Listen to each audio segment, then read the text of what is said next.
Halo, di video kali ini saya akan berbagi tentang pengalaman saya mendapatkan skor TOEFL rata-rata 650. Nah, skor listening saya itu 620, kemudian reading itu 650, dan structure itu 680.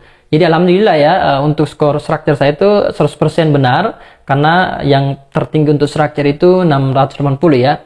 Untuk listening itu yang tertinggi 680, reading 670, kalau dirata-ratakan, skor TOEFL yang tertinggi itu adalah 677. Nah, saya akan berbagi pengalaman saya mendapatkan skor 650 ini, berdasarkan pengalaman saya pribadi sebagai siswa ya, selama ini mungkin belajar TOEFL, persiapan untuk TOEFL, dan juga saya akan berbagi pengalaman saya sebagai seorang pengajar yang telah bertahun-tahun ya mengajar TOEFL, dan juga tentunya juga saya akan melihat ini ya, membagikan pengalaman saya sebagai orang yang memang bergelut di bidang bahasa. Jadi saya kuliah S2, S3 itu memang di bidang pembelajaran dan pengajaran bahasa ya. Nah, dari tiga perspektif itu saya akan berbagi ya ke teman-teman gimana sih caranya bisa belajar TOEFL dengan baik. Nah, kan sayang kalau misalkan teman-teman sudah menghabiskan banyak waktu, banyak tenaga, bahkan banyak biaya, tapi mungkin cara belajarnya mungkin kurang sesuai gitu, kurang pas gitu untuk mendapatkan skor TOEFL yang memang diinginkan gitu. Nah, di video ini saya akan membahas secara umum dari tiga ini gimana sih caranya belajar untuk listening, kemudian structure, kemudian reading. Nah, di sini saya ada beberapa catatan. Kita masuk dulu di listening ya. Nah, kadang siswa itu mungkin biasa ya curhat, Kak, ini kok kalau saya dengarkan listening itu ya, lagi dalam tes misalkan, kok mudah ya, tiba-tiba saya kira-kira kayak hilang konsentrasi gitu, lagi langsung hilang fokus gitu. Dan itu wajar ya, itu pun tentunya biasa terjadi pada saya pribadi. Nah, tipsnya untuk menghindari itu adalah membiasakan diri untuk mendengarkan listening. Nah, ini yang mungkin kurang ya kita, karena konteks kita di Indonesia kan bukan konteks yang memang negeri kita berbahasa Inggris, jadi tentunya jarang yang kita dengarkan berbahasa Inggris. Nah, cuman bagaimana sih cara memilih materi atau materi listening? Misalkan di YouTube kan sudah banyak sekali ya. Gimana teman-teman bisa memilih materi listening yang sesuai, yang betul-betul nanti bisa mempersiapkan teman-teman untuk belajar TOEFL. Nah, misalkan teman-teman mungkin yang muslim ya, tiap hari kita mendengarkan misalkan surah Al-Fatihah atau mungkin bacaan-bacaan Al-Quran, bahasa Arab ya tentunya, tapi toh tentunya kita tidak paham juga ya. Mungkin sebagian beberapa kata yang kita paham, tapi kita pahamnya itu bukan hasil dari karena sering mendengarkan. Jadi salah juga ya kalau misalnya tips belajar, misalkan belajar bahasa Inggris ya dengarkan aja terus, dengarkan terus. Nah, itu tidak semudah itu juga. Ada hal yang perlu diperhatikan di situ. Secara teori ya, teori kami di bidang linguistik, pembelajaran bahasa, teorinya ketika kita memilih materi untuk listening ataupun reading sebenarnya, listening sama reading kita istilahkan dengan istilah input, comprehensible input. Input atau yang dalam artian kita dengarkan dan kita baca ya, itu materinya kita harus pahami. Ya, anggaplah mungkin 80%. 20%-nya itu yang akan kita 20% itu merupakan ilmu yang baru ya bagi kita. Misalnya kita dapat audio, kita dengarkan video tertentu ya, kita tidak paham sama sekali ini video tentang apa gitu, pakai subtitle sudah tidak paham, atau mungkin tanpa subtitle juga tidak paham. Jangan ya, jangan dengarkan seperti itu hindari, itu bukan untuk level kalian gitu. Pilih listening audio masing-masing tentunya, kalian tentunya beda-beda ya levelnya gitu. Pilih audio yang mungkin secara overall teman-teman bisa pahami, baik itu dengan melihat subtitle ataupun tanpa melihat subtitle. Cuman beda ya antara ketika teman-teman melihat subtitle itu teman-teman lebih kuat di kosakatanya karena kan melihat subtitle. Nah, kalau mau fokus di listeningnya, hindari mendengarkan subtitle ya gitu. Bisa juga mungkin teman-teman dengarkan dulu tanpa subtitle. Nah, setelah mungkin didengarkan tanpa subtitle, kemudian diputar lagi dengan subtitle, kemudian catat kosakata-kosakatanya. Atau mungkin biasakan aja misalkan nonton video atau mungkin video pendek ya, dengarkan aja dulu, kemudian tiba-tiba ada ini kosakata tadi apa ya, nah baru diaktifkan ininya subtitlenya, baru lihat. Nah, jadi teman-teman harus banyak memang mencatat kosakata. Jadi ingat satu tipsnya, pilih materi listening yang betul-betul memang sudah dipahami gitu ya. Jangan juga dipahami semua ya. Kalau 100% teman-teman sudah paham ya, nanti justru tidak ada ilmu yang baru ya seperti itu. Jadi ya mungkin 80%, 20%-nya itu yang kita untuk pelajari. Jangan juga ya, ingat ya, jangan 100% nggak paham, 90% nggak paham ya. Kayak tadi teman-teman yang kalau kita dengarkan Al-Quran ya tidak paham juga kan seperti itu. Bahasa Arabnya maksud saya. Nah itu yang satu. Yang kedua, selain memilih audio materi yang teman-teman bisa pahami, pilih juga materi yang memang sesuai minat ya. Jadi jangan memaksakan diri juga, nanti bosan juga akhirnya. Baru misalkan dengarkan 15 menit, hari itu udah selesai, aduh jenuh gitu ya. Jangan seperti itu ya. Teman-teman harus cari cara bagaimana supaya tetap termotivasi gitu. Pilih audio, video yang sesuai minat. Misalkan suka traveling, ya pilih yang traveling. Mulai dari situ, misalkan. Mulai dari situ ya untuk biasakan listening. Sukanya misalkan nonton yang kulineri misalkan ya, putar aja dulu yang kulineri gitu fokusnya. Atau mungkin suka review-review tentang apapun gitu ya, yang sesuai minat aja. Jadi jangan langsung yang sulit gitu ya, yang mungkin tidak sesuai dengan minat gitu. Tentunya nanti di TOEFL itu ada memang beberapa topik yang umum diujikan, tapi untuk latihan pilih dulu yang sesuai minat ya. Dari situ nanti kalau sudah kuat di situ baru mulai pindah ke bidang-bidang yang lain ya, seperti itu. Yang kedua, tadi itu yang hilang konsentrasi ya. Yang kedua, Kak, bagaimana kalau memang saya tidak paham sama sekali ya? Ini mereka bilang apa gitu ya. Nah, itu tentunya satu masalahnya memang kita kurang kosakata. Jadi tadi ya, sambil kosakata itu dua cara sebenarnya untuk memperkuat ya. Kita biasakan listening. Dari listening itu menonton ya, atau mungkin listening gitu. Banyak-banyak kosakata. Oh, ini kosakata yang saya tidak tahu ya. Baik itu listening yang di video di YouTube, atau mungkin podcast yang kayak dari BBC, yang radio-radio, yang ABC apa semua banyak kan. Biasanya podcast Google aja, podcast for learning English. Biasanya mereka sudah siapkan learning English-nya, sudah siapkan transkripnya seperti itu, sudah ada juga audionya seperti itu. Jadi kosakata. Yang kedua, idiom. Ini yang sangat-sangat menantang ya. Saya pribadi juga awal-awal belajar bahasa Inggris ya, ini yang menantang. Karena sekitar 50% lebih bahkan di tes TOEFL itu, mulai dari part A, B, dan C ada 50 soal ya. Itu mereka menggunakan idiom. Nah, itu yang mungkin menantang ya. Jadi memang teman-teman harus menghafal memangnya. Tapi ini untuk tips yang mungkin sudah TOEFL-nya sudah 500 plus itu ya. Yang sudah mulai targetkan 550 ke atas gitu. Yang mungkin masih di awal not really recommended ya. Karena idiom itu sebenarnya termasuk kosakata yang bisa dianggap kurang lah ya, teman-teman kurang pakai ketika membaca atau mungkin ketika speaking gitu. Dia lebih mungkin ke film seperti itu ya, atau mungkin kalau teman-teman sudah hidup di luar negeri, nah itu baru biasa mendengarkan. Itu pun sebenarnya tidak gitu ya. Jadi memang untuk idiom ini belakangan lah seperti itu ya. Itu untuk listening. Yang umumnya ya. Nah, dalam belajar nanti teman-teman, ada buku, tentunya ada beberapa buku TOEFL ya. Ada yang buku Longman itu ya TOEFL. Nanti saya perlihatkan covernya ya. Nah, di buku Longman itu walaupun tidak semuanya sesuai dengan TOEFL sekarang, tapi ada beberapa hal di situ yang mungkin tetap sangat membantu. Misalkan di situ dijelaskan apa sih maksud dari frasa misalkan I couldn't agree more. Kalau kita terjemahkan I couldn't, saya tidak bisa, couldn't kan tidak bisa, agree setuju, more lebih, saya tidak bisa setuju lebih. Gimana maksudnya? Nah, itu dijelaskan di situ. Maksudnya aku dan agree more, saya betul-betul setuju. Nah, kenapa bisa seperti itu? Itu ada materinya. Makanya teman-teman nanti pelajari di buku itu ya, di buku Longman. Banyak kok. Di Google aja, download PDF Longman atau mungkin beli di Shopee ya yang mau printnya gitu. Itu listening. Sekarang kita masuk ke structure. Nah, permasalahan pertama mungkin biasa siswa mendapati, Kak, ini kok kosakata di structure itu sangat-sangat tinggi gitu ya.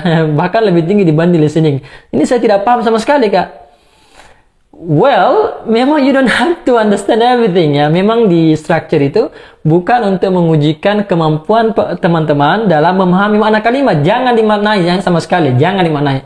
Dimaknai itu jalan terakhir. Kami pun ya, para pengajar TOEFL, itu struggle loh dengan maknanya gitu. Jadi kami tidak memaknai kok. Saya pribadi ya, saya tidak pernah memaknai, kecuali mungkin saya betul-betul sudah stuck dengan grammar ini, kok pulangnya kok aneh gitu misalkan. Ya baru saya artikan mungkin misalkan begitu ya.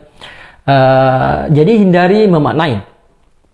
Yang kedua, di TOEFL itu structure, karena tadi kan kita tidak perlu maknai ya. teman-teman memang harus tahu yang mana, jadi harus tahu ini mana adjective, mana noun, mana adverb, mana jenis kata lainnya. Nah, itu yang teman-teman wajib tahu, tidak perlu tahu maknanya. Nah, itu yang mungkin menantang. Jadi teman-teman harus pelajari itu.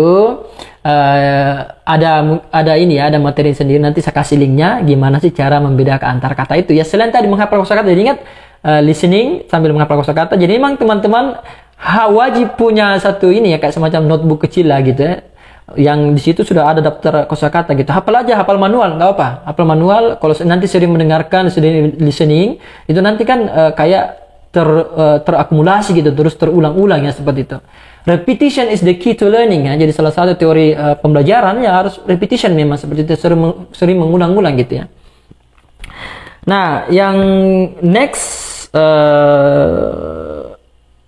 malah kelewatan, tidak, saya sudah. Nah, yang tips selanjutnya, misalkan mungkin teman-teman biasa sudah pelajari kalau biasa ikut kelas TOEFL kan biasa ada banyak materi, misalkan subject dan verb, atau mungkin conditional sentence, belajar subject verb agreement. Kak, ini materinya saya sudah pernah pelajari, saya sudah paham loh. Kalau misalkan ikut kelas misalkan ya, atau mungkin di buku Longman itu akan ada materinya gitu ya, atau mungkin di video saya ya di Edinburgh itu kan ada beberapa materi ini ya, materi TOEFL yang mungkin teman-teman sudah paham. Kak, saya sudah pahami loh tentang materi, anggaplah conditional sentence, Kak, saya sudah pahami nih ketika dijelaskan, tapi kok pas di soal saya bisa terlewat gitu ya, ini kenapa saya tidak bisa sadar gitu ya. Saya biasa sering mengatakan butuh aqua ya, seperti itu ya, kurang konsentrasi seperti itu. Nah, hal itu wajar.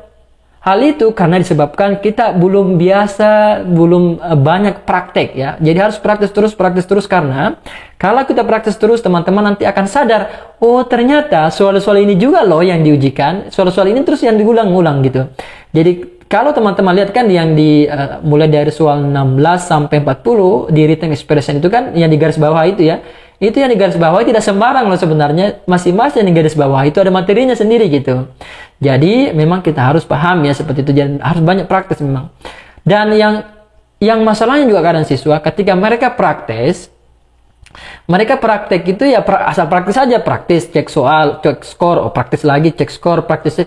No way you can improve your score like that. Itu susah ya. Jadi teman-teman itu harus pahami kesalahannya apa gitu. Gimana cara pembenarannya? Oh, ini kesalahan saya, materinya ini. Catat. Ini materi, misalkan saya lemahnya di subject verb agreement, saya lemahnya di verb, saya lemahnya di present participle, apa semua. Catat itu kesalahannya. Dan kemudian kembali ke materi awalnya, cari materi tentang itu, pelajari lagi ya.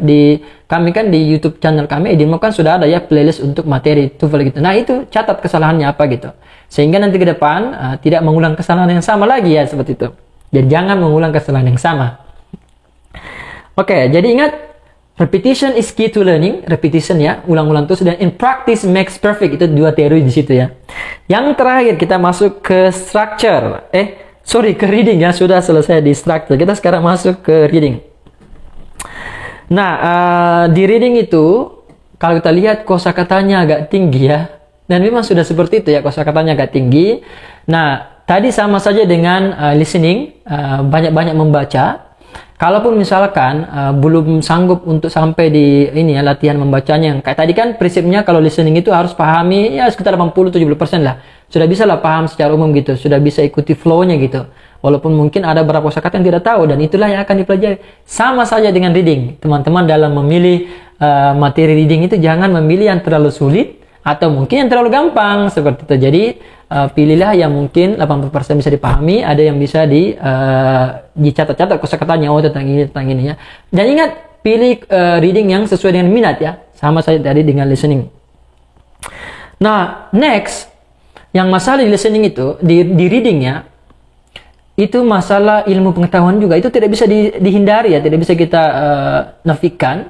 Misalkan teman-teman mungkin kuatnya di bidang pertanian atau mungkin kelautan, kemudian tidak terlalu berminat di bidang architecture, tiba-tiba soal readingnya muncul architecture, aduh ini susah ini. Tentunya itu susah ya. Jadi teman-teman akan nanti kalau misalkan kuatnya di pertanian, pas dapat soal yang memang membahas tentang pertanian, itu tentunya sangat membantu ya, karena topiknya sudah umum bagi kita. Kosakatanya tentunya ada berapa yang kita sudah tahu, dan itu wajar itu.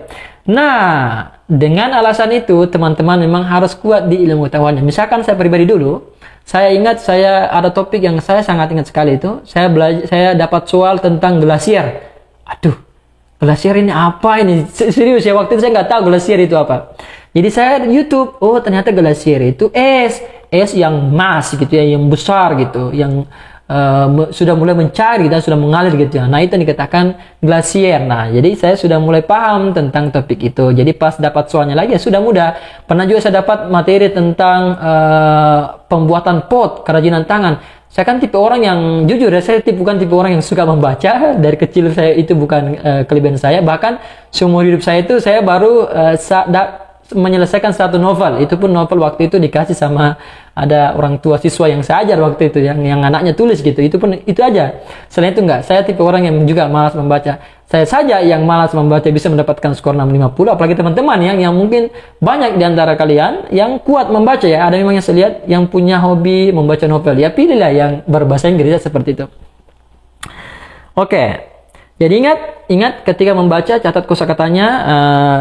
Reading is the key to improve your vocabulary ya. Jadi reading sebenarnya itu salah satu cara yang paling kuat itu, yang sangat kuat dalam meningkatkan kosakata kita. Jadi ingat, catat ya. Oh iya, saya hampir lupa. Ketika mencatat kosakata itu catat kosakatanya, kemudian cara bacanya dan terjemahannya. Saya juga punya satu kebiasaan. Biasanya kalau ada kosakata yang tinggi, tapi saya tahu sinonimnya, misalkan kata thus ya, itu kan sinonimnya therefore. Jadi biasa tulis itu di catatan saya thus kemudian therefore. Untuk memudahkan saya ketika saya mendapatkan kosakata itu lagi, thus di kepala saya therefore aja gitu ya. Jadi mudah gitu. Jadi kan banyak ya, misalkan kata notwithstanding misalkan. Notwithstanding itu kan artinya walaupun ya. Saya ganti aja dengan although gitu, jadi catatan saya sinonimnya although gitu. Jadi pas saya dapat kata notwithstanding, oh di kepala saya ini artinya walaupun gitu ya. Jadi itu ya caranya tadi ya. Nah kosakatanya, cara bacanya, arti bahasa Indonesia tentunya butuh itu. Kosa pribadi butuh. Kemudian sinonimnya yang lebih mudah yang saya sudah tahu gitu. Jangan yang tidak ditahu ya. Jangan sampai cari kosakata sinonimnya yang justru lebih susah. Jangan ya. Karena itu menambah beban kita yang harus kita pelajari. Dan boleh jadi itu yang mungkin jarang sekali dipakai. Jadi catat aja yang biasa dipakai gitu ya. Nah itu untuk reading. Oh iya, yang next ya, next one. Saya ingat pengalaman saya waktu belajar itu ada dua jenis soal TOEFL yang sulit saya kerjakan. Di TOEFL itu kan sebenarnya menguji beberapa kemampuan ya. Mungkin ada yang menguji kemampuan main idea, kemudian menguji kosakata kita, menguji bagaimana kita mampu menyimpulkan pernyataan-pernyataan ya kita dari bacaan, diistilahkan dengan istilah inference question gitu. Atau mungkin ada juga namanya yang mengujikan tentang pronoun ya. Kalau teman-teman buka di Longman itu kan ada beberapa skill ya. Nah, kalian harus tahu lemahnya di mana dan perkuatlah di situ. Saya ingat waktu saya belajar itu saya lemahnya di vocabulary dan di inference question. Dan ini ada tipsnya sendiri ya, bagaimana cara kita menjawab vocabulary, bagaimana cara inference question yang mungkin kita tidak bisa cover di sini ya. Itu terlalu spesifik lagi, kita mungkin butuh video lainnya lagi untuk membahas itu ya.